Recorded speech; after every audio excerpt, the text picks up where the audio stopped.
could be said that you can judge the success of a person by the success of the people working with her.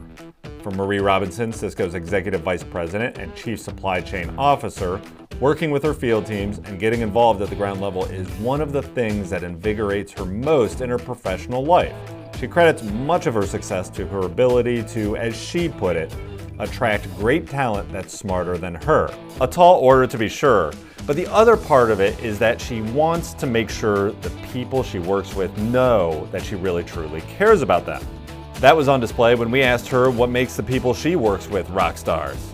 Marie upped the ante with the sentiment that they're not just rock stars, they're superheroes with superpowers.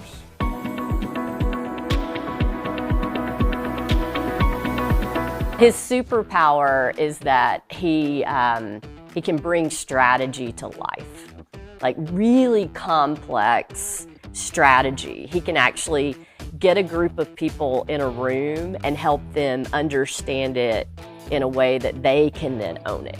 That's Rob's rock star. When we talked with Marie, we asked her why, the people that we're talking to, how are they rock stars, what their superpower was. She said yours was taking a strategitic vision and making it a reality. Okay. Actually bringing it to life. Yep. How do you do that, or what do you focus on to do?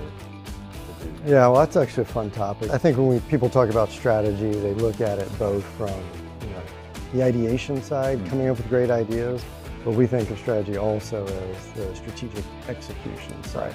So how do we bring it to life? So we really work the same way, and I spent a lot of time in my career at Sysco running business units, and it's that same level of execution to deliver. So it's around people, it's around process, technology, and data. Right, sure. Funding those in our budget, so we're planning ahead of time, and then making sure we're putting the right technology and business processes around it. But when you prioritize that, it makes it much more achievable.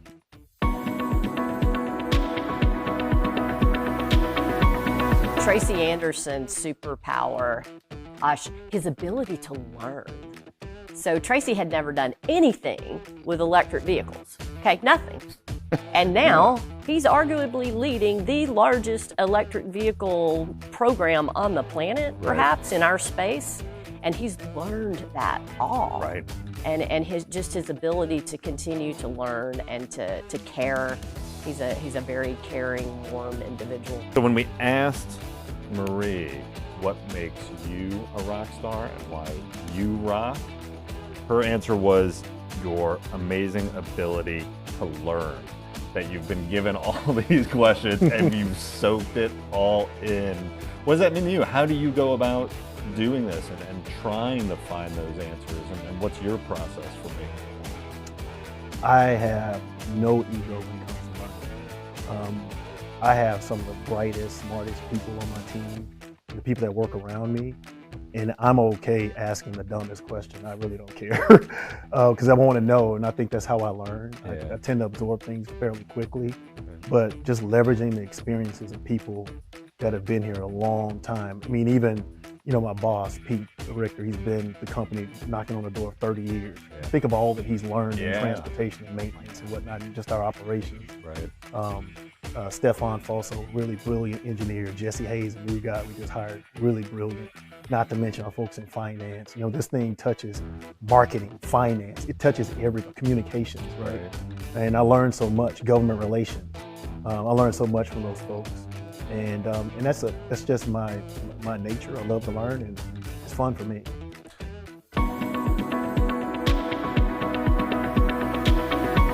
E. McFadden is just her sense of humor and the way she can, she's our chief counsel. That's a pretty serious job, right? That's a hardcore job. They speak in a different language. But she is able to diffuse the tension in the room like that. And you talk about somebody who understands the power of her currency, that's Eve.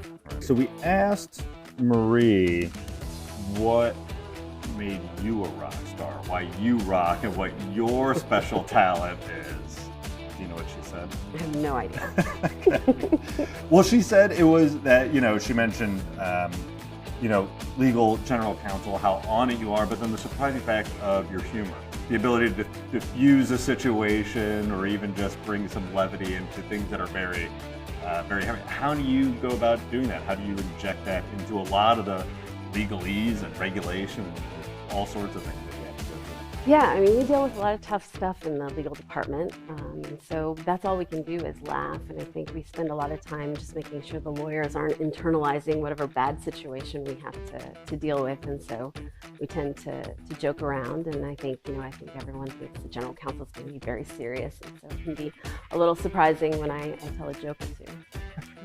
So, and internal, you mean kind of like whatever you're dealing with, like kind of being able to be a little bit more objective, step back out of it, see it from all angles, and not take that weight on their shoulders. How that happens Right. a lot. Problems come through the legal department, and so our lawyers have to make sure that they're not feeling like they're responsible for every situation that comes their way.